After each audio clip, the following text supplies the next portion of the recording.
ఇక్కడ ఉండే ఈ నాయకుడి స్థాయికి మేము జాల అధ్యక్ష కేసీఆర్ గారు అవసరం లేదు ఆయన వచ్చినా రాకున్నా తప్పకుండా సమాధానం చెప్పే సత్తా మాకుంది మీ సత్తా తెలుసు మీరు ఇక్కడ ఉండి అక్కడ పోయిన వాళ్ళే మీ సత్తా తెలుసు కేసీఆర్ గారు అవసరం లేదు మీకు మేము సరిపోతాం మాకు సమాధానం చెప్పండి చాలు మీరు అధ్యక్ష వారు అన్నారు అధ్యక్ష తీర్మానం అని అసలు తీర్మానం ఎక్కడుంది అధ్యక్ష మాకైతే కాపీ రాలే ముఖ్యమంత్రి గారు అంటున్నారు తీర్మానం ప్రవేశపెట్టిన తీర్మానం ఏది అధ్యక్ష అసలు మీరు ప్రవేశపెట్టిన తీర్మానం ఏది శ్రీధర్ బాబు గారు మీరు legislative affairs minister where is the resolution resolution లేకుండా చర్చ ఏంది అధ్యక్ష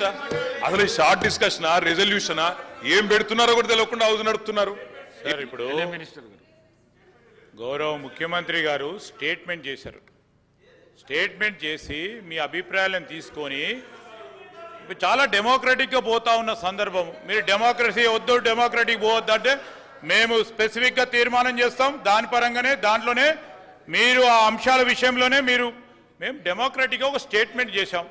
స్టేట్మెంట్ తర్వాత మీ అభిప్రాయాలను తీసుకొని ఈరోజు మేము ఒకటి ఆలోచన చేయాలా దాంట్లో ఏముంది సార్ అధ్యక్ష ఈరోజు గవర్నమెంట్ బిజినెస్లో ఏముంది మేము స్టేట్మెంట్ చేసి మీ అందరి అభిప్రాయాలను తీసుకొని తీర్మానాన్ని ప్రవేశపెడతాం మీ అభిప్రాయాలను కూడా దాంట్లో